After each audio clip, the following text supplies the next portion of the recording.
What's going on, everybody? I was in such a rush to get 6.3 done that I didn't really have a chance to go over the rank ups that I did in my preparations. Because I did take 3 new champions up to rank 5 for my 6.3 Legends run. And I want to take a look at all 3 of them and just kind of demonstrate and show and explain why I ranked these champions.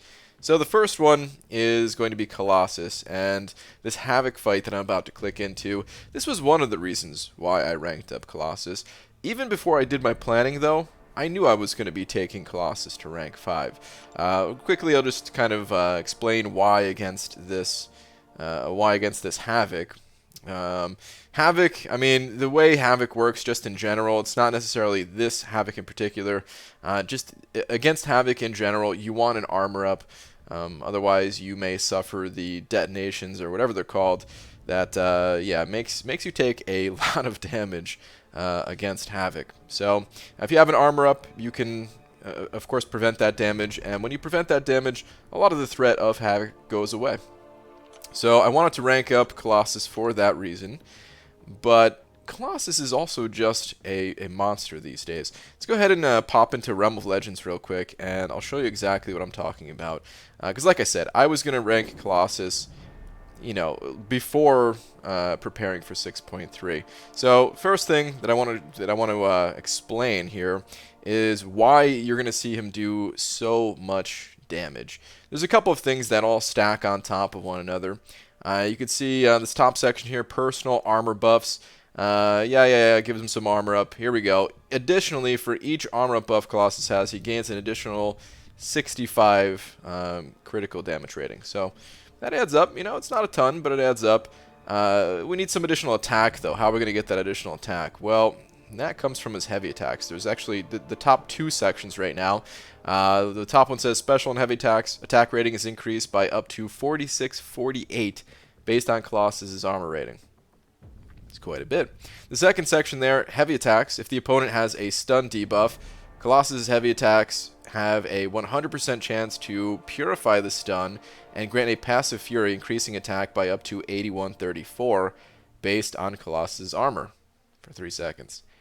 That's a lot of attack, and because of how Colossus' heavy attack works, you can basically parry stun heavy attack into special, and you have that additional attack for the special. Now, Colossus, his crit rating is not the highest, but of course this gets boosted by other things like just like your masteries. And I'm going to go in here without any synergies. The synergies is another reason why I ranked him, but I just want to show that he's not really a synergy dependent champion. We're going to go in here. I'm not going to do the entire fight. I'm just going to show you what I'm talking about with Colossus's damage. So what I like to do is parry, get a light attack in, or I'm sorry, a medium attack, and then heavy attack. And as long as they're stunned, I mean, the damage output for such a tanky champion is pretty good. Plus, right now, like I said, I don't have any synergies active. I don't have a lot of armor up, so you can get more with this guy. And we'll get off one special 2 here in a second, just to really demonstrate the power of Colossus. So let's see what the special 2 looks like. If I can get another parry stun. Come on, Winter Soldier. Come on, buddy. Oh, man, really mistiming my parries here. Come on, dude, you're making me look like a scrub. There we go. Okay. Alright, so I got my Fury boost, and unfortunately none of those crit. Okay, you know what, we gotta try one more. Sadly. Oh, look at that. You see that heavy attack? Did that the ending part just hit for like 17k? I think it did. Let's see. Yeah, look at that. 8k when it crit. So essentially what I'm trying to get at here, though, is it's nice to have some additional crit on the team, too. Let's see. See if we can get a crit going here. Wow, no crit still, sadly. Alright, should we try one more time? Alright, we'll do it one more time, and if it doesn't crit, then, well, I'm going to delete Colossus, forget this video. Oh, that was a 22k heavy attack, as my armors were increasing, so therefore my attack was increasing as well. I mean, you don't have to do just the heavy attacks, but, I mean, if given the opportunity, that's what I'm going to do. Alright, here we go. Let's see if I can get it this time, finally. Get to parry. Hit him with the special 2. And there we go. Okay, there was a 40k crit at the end. You can get it so that, of course, his other attacks in that special 2 crit as well. But yeah, there's a good example of his crit rate not being the highest. So if there's a way to boost that, great. And there are some synergies that you can include to boost them. The synergies that I'm going to show off, though, this is kind of just a very realistic team, a team that I would bring to Standard Quest. So first off, Omega Red. You guys know I use Omega Red for virtually everything in this game. He has a synergy with Colossus, and Omega Red benefits quite a bit from this, where Omega Red gains 4% crit damage for each death spore on the opponent. So if you can keep your spores up, Omega Red, just his physical hits are going to be hitting a lot harder. What Colossus gets out of this is plus 2% attack rating for each armor up buff, and well-timed blocks grant an additional armor buff, max of one of those. So yeah, it just helps the ramp up for Colossus. You saw as the fight was going on, it's hitting harder and harder as I was getting those armor ups. This gives him that additional armor up along with some additional attack for each of the armor ups. So it doesn't make or break the champion, but it's certainly nice. Then another one of my favorite champions to use. Oh no, he's actually locked in Alliance Quest at the moment. That's okay. We can grab the 4-star version and throw him on the team. And look at that. There's some additional crit rating for us. And this is a very powerful team. I mean, of course, for Omega Red, you probably still want to have Sabretooth on the team. And then, you can grab one of these other mutants. Really, you don't really need... if you don't need, I should say, if you don't need Hyperion in the team, then you can get that synergy through someone like Magneto here. I mean, you could play around. There's a couple different options, and of course, Magneto has other mutants that you could throw on the team. If we got Wolverine going, now we have that additional crit rating here as well. This synergy kind of doubles up, so it's not really necessary there. But he's also got this fastball synergy here, where you gain a fastball fury buff at the start of the fight, granting plus 50% attack and plus 50% special attack rating for 15 seconds. It's nice, but for 15 seconds in some of the more difficult fights, you might not even be able to get a special attack off. But it does, of course, help that ramp up. We'll demonstrate that just one more time real quick. And like I said, normally I'd probably have someone like Hyperion on the team. This is all mutants right now. A little bit less realistic of a team. It basically just pair it up with Omega Red or Hyperion, and you're good to go. So let's see if we can get some decent damage output here. Yeah, that was a 10k. It was a 10k medium into, I don't know what that was for the heavy attack. Let's see if I can get a special 1 going. Special 1 also stuns. Or has a chance to, I think. And yeah, that was a good 40k off that special 1 hit. So, not too shabby. Not too shabby at all. Alright, let's get out of here.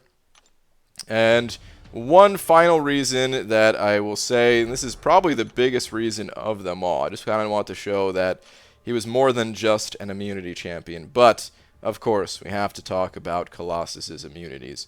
So, not only does he have some exceptionally powerful immunities. If we take a look here and take a look at that top little blurb, Colossus is immune to all bleed, incinerate, cold snap, and frostbite effects.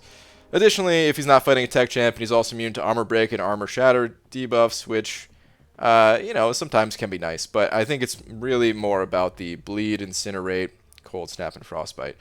Now, what makes this really interesting is, again, looking at someone like Omega Red. So, he's clearly missing poison immunity, right? What does Omega Red have? Well, Omega Red has poison immunity. And, I mean, he kind of has bleed immunity as well, but, it's not really as important. It's not fully immune. In some cases, that can mess you up. And yeah, Colossus has that covered. Or, once again, pair him up with my other favorite champion here, who is stuck once again in Alliance Quest, but Hyperion is immune to poison. So paired up with essentially both of my most commonly used champions, and you have virtually everything covered. Not everything, but the majority of your utility needs are covered with just those two. Alright, enough about Colossus, though. I did rank up 3 champions, so let's talk about another champion. This one I'm going to spend a little bit less time talking about. This is Captain America, of course. And not only did I take him up to rank 5, I had him at rank 4. He's been at rank 4 for the longest time. Not only did I take him up to rank 5, but I also took him to Sig 200. He was already awakened. I think he was at Sig 20 or Sig 40. I honestly can't remember. Man, I remember this guy came through the arena a couple of, and I kind of wanted to get him in the arena to add those Sig levels. This way I wouldn't have to burn all my Sig stones on him.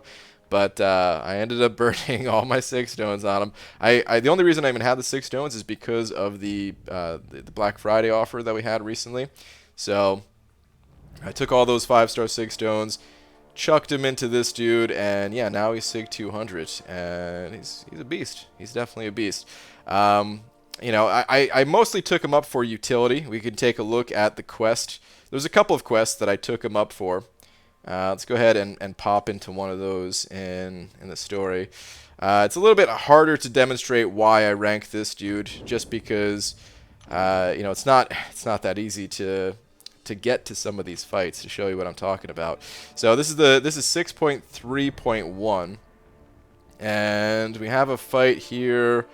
If I can find it, it's a Mr. Sinister. Can't remember which path he was on. I might have. Oh, here we go. I think this is it right here. Mr. Sinister that has diss track, where the defender takes 100% less damage while they have less than 3 debuffs applied to them. These debuffs can be of the same type. So, and also this is a node where let's check the incoming global, or the incoming link actually. Where it also has Footloose, where after activating a special attack, the defender becomes unstoppable and has a 25% chance to evade incoming attacks. And then no retreat as well, which, every time you're dashing back, if you dash back twice in a row, you're going to take some degen damage. And there was a science boost that kind of helped out the science champions there. But basically, yeah, I think I could have used other champions to get through this Mr. Sinister, but ultimately Captain Beardo was going to be the fastest. I didn't take up Beardo just for this one fight, though. I mean, first off, I used him for like the entire path. And then if we take a look around in the rest of 6.3 here, there was a few other reasons why I ranked him up. One was I heard that he was a pretty good champion to use against the boss in this quest here, who is Mysterio. Let me get over to him. There we go. So this Mysterio boss up here, this guy was ridiculous, man. This was such a difficult fight. Just to Mysterio is tough. Just a standard Mysterio. The AI is so weird for Mysterio. I swear, it feels like it feels like nothing else in the game. But then you throw all these nodes on top of it, and yeah, it just becomes a real doozy of a fight. And I heard that Captain Beardo plus a skill champion on the team was actually good, and the reason for that is because of this node right here, Toxic Behavior, where if Mysterio has 3 chemical gas for 8 seconds, they are automatically converted into a poison debuff on the attacker. So if we look at Beardo's signature ability, for the skill section, which is right at the top there, it says 100% chance whenever a debuff is gained, consume 1 kinetic potential to purify it. So he can purify that poison, even though he's not poison immune. I was able to he put in some work. I didn't really get a solo with him or anything like that, but he was able to put in some work. And one of the other better champions for this fight just so happened to be Nick Fury, so I kind of paired these two up together, and that gave me that skill bonus for Captain America's Awaken ability, and let me use Nick Fury for that fight. So that kind of worked out, and it was kind of successful. I took him up for one last reason that I want to talk about here in this video. I believe it was in this 4th quest, and there should be a Drax. Yep, okay, this Drax right here. So this path, this is one of the most difficult nodes in the entire game. This Do Not Go Gentle. This is the same node that is in the global node for Act 6, Chapter 2, Quest number 5, where you're essentially gaining these charges, and you have to remove these charges by landing heavy attacks on the opponent or intercepting. And if you don't do that, well, then you're going to take a lot of damage and likely die before you kill the enemy. But on top of that, there's also buffet, 200% increased power gain, and this whole path is just pretty tough. It all had the do not go gentle, buffet, this one is stun immunity, and Captain America here, he was very strong when it comes to this path. You know, I didn't do so hot in 6.3 in general. I did okay, but there was a lot of paths where I kind of, you know, wasn't playing to the best of my ability. This path, I feel like I really nailed it though, and a lot of that was thanks to Captain America. So Captain America, let's go back out a second here. Oh, I went out the wrong way. Let's go. Let's quit this quest. And a lot of you already know this. As a matter of fact, I demonstrated this back in the content creator program, back when we had this guy to mess around with back then. But part of his awaken ability here allows you to land some debuffs on the opponent depending on who you have on the team with you. So if you have a science champion in the team, your well-timed blocks place a weakness debuff. Cosmic is an armor break, and Tech is a Petrify debuff. And of course, Petrify reverses healing and power gain. And it's only 25% Petrify, but you pair all that up with the Despair Mastery, which for each debuff is reducing their healing by 15%.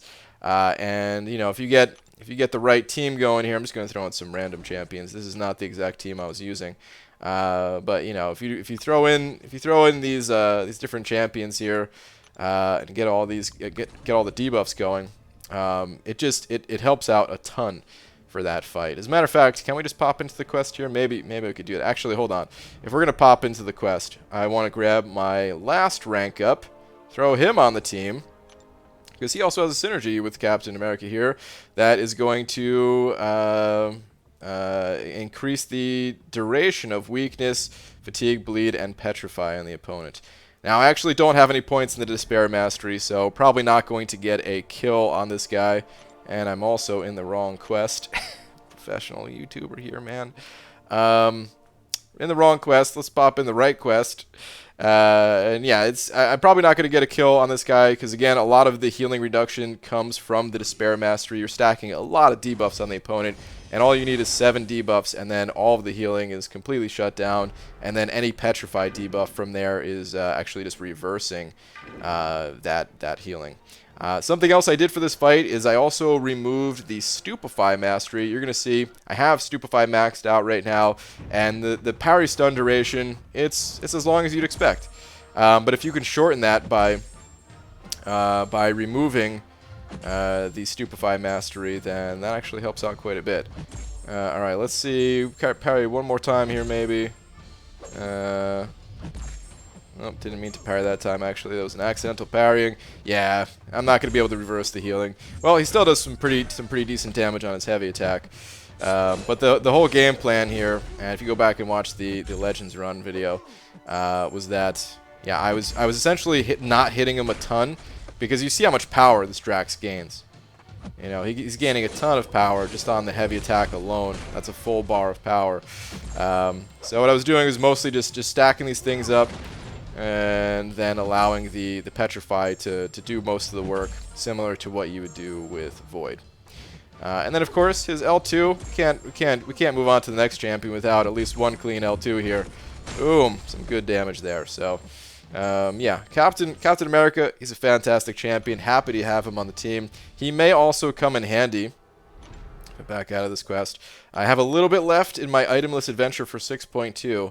And he may come in handy for the no retreat path. If we pop into this quest real quick, one of the few paths remaining, and I did not rank him up for this reason, but one of the few paths remaining is this Science Gate, where I need 4 Science Champions on the team, and if I take that path, then I leave up a linked node that Magic is supplying to the champion, which is no freaking retreat.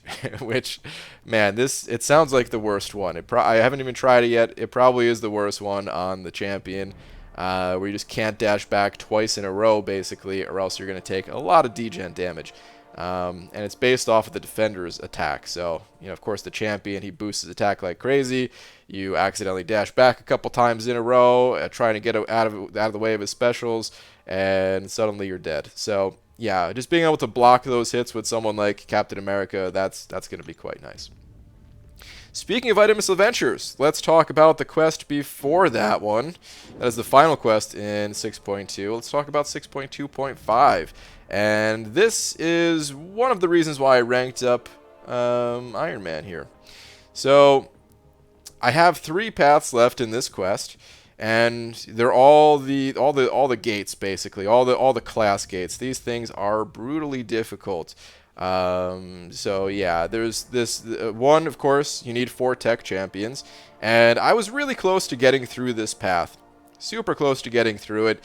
And I think with this rank up to Captain America, I think next time I try this quest, it's not going to take too many attempts to get through.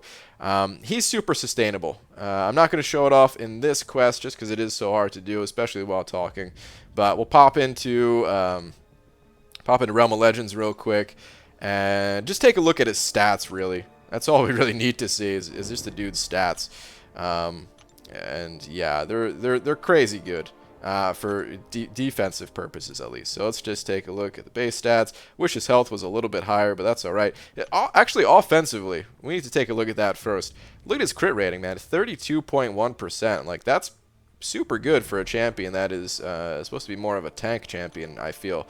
But look at his block proficiency. 73%. That is super strong. On top of that, of course, he's gaining armor up bonuses. And the armor ups, they are no weak armor ups. Look at that. The up to 24% chance to activate an armor passive when attacking or struck by an attack, increasing armor by nearly 2,400 for 8 seconds. That's pretty nuts. Not only that, but of course he's getting crit resistance for each of those armor effects. And if you get enough armor ups going, even if you slip up in a fight, you're not going to get crit when they're attacking into you. And this dude, he just has some unique utility that, I can't see myself using him a ton outside of Itemless, but in Itemless, he's come in handy for a good number of paths, and that was at rank 4. So now he's at rank 5. I'm sure I'm going to be using him even more. So he also has some pretty solid synergies. Let's go ahead and take a look at this page. Remember how I said his block was really high, his block proficiency? Well, it can go even higher. Let's pair the 2 Infinity dudes up together here, and blocking reduces 10% more damage. Because why not? Let's just make the dude even tankier, That's one of my favorite ones. He's got some other ones here. I don't know. I haven't gone through and played with all of them yet. But that one's pretty cool. And then, of course, the synergy that helps him out the most. And this is kind of what made me fall in love with this champion a bit more. Because, through my Itemless Adventures, I was starting to dig this dude. But it still felt like a little bit off. Like, he's kind of cool, but it's kind of hard to get the most out of his damage. And that's because of the way, or the duration on some of his debuffs, especially the plasma. If you take a look at the Special 3 attack, the second bullet point there, 100% chance to instantly ignite and electrify the target, inflicting a plasma passive that deals a pretty good chunk of damage over 6 seconds. And the thing about that plasma is you can extend the duration of that. It's somewhere in here, but basically if you end in a light attack, oh, here we go. Actually, the top line right now: repulsor hits, refresh, incinerate debuffs, and plasma passives on the opponent. So yeah, you could refresh that, but for 6 seconds, what if you need to bait out a special or something like that, man? It's just not long enough duration. Then Stealth Spidey hit the game and increases the duration of incinerate and plasma effects by 50%. So now it's 9 seconds, and 9 seconds, that's a world of difference. Up from 6. So let's go ahead and pop into this Winter Soldier fight real quick, and I just want to get a plasma going and just see how much damage it does. I actually want to test this guy out in some other areas of the game, like Labyrinth of Legends. But for the purposes of this video, just a little demo real quick. You know what? I'm going to build up to a Special 3. Look how tanky this guy is, man. Not to mention he's pretty suicide friendly as well, since you're kind of immune to bleed. You're not really fully immune to bleed, but with the armor ups, he was added in that Blade era where they kind of wanted to have everybody immune to bleed, I feel. So I think that's how that went down. But yeah, almost at special 3. And the thing about Infinity Man here, and this is something that I didn't know until I was testing the guy out, and people pointed it out on my during the testing stream. But if you do a heavy attack, there's a little damage bonus to that heavy attack. If we do that first hit and then pop the special 3 after that, it just increases the damage of the plasma as well, since you have an increased attack on that heavy. So the damage is gonna be pretty nice. Yeah, look at that. That's just one plasma ticking for nearly 1,500, and it's something that you can keep up forever, pretty much, for the most part.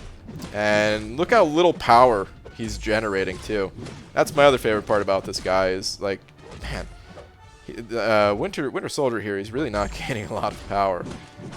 So yeah, that's pretty cool. You could also pair this guy up with another one of Beardo's synergies, where every time the opponent activates a special when using a tech champion, it fully drains their power. And yeah, there's a lot of different things, you can do with these guys. All right, let's pop another special 3, and your chance to apply a plasma on your special 3, it's reduced based off the number of plasmas you have. So it is hard to stack these things, just, you know, hard to keep stacking them. But let's see if we can get a second one here. Yep, that is the second one. So look at that damage, man. Winter Soldier, he's just going to be melting. The rest of his time is just going to be spent melting away. The physical hits on Infinity Man here, they're not the most impressive. For a 565 champion, they're kind of low, but you pair everything up, the utility, the plasma damage, and all that. I mean, we don't have to use special 3 as well. Let's get a special 2 going here. Let's do apply incinerate. Come on, bud. There we go. So we get that special 2. I mean, the special 2 damage is actually pretty significant. That was not bad. And yeah, now look at that. Now we've the damage over time. It's just it just keeps adding up. Let's finish it off with a special 1 real quick, and yeah, pretty quick fight for such a tanky champion. And all 3 of these champions, they have something in common. They're all pretty tanky champions. You know, I ranked them up for their own reasons inside of 6.3, and I didn't really cover Infinity Man's reasons in 6.3. There was one path; it didn't really work out so much, so it's not worth covering in this video. But you know, they're all tanky champions that I ranked up, and I think all 3 of them are going to help in my itemless adventures. So yeah, I'm very excited for that. Just to be able to survive all different class types as well, covering a wide array of immunities. Whoops, pulled out the wrong champion. There we go. So yeah, these are my newest rank 5s, and I'm looking forward to playing with them. So like I said, I actually have gates for all 3 of these classes remaining, and although that was not the primary purpose, well, they're going to help. I'm sure they're going to help. But in any case, guys, that is going to do it for this one. I hope you enjoyed this video, and I will see you all in the next one. Take care.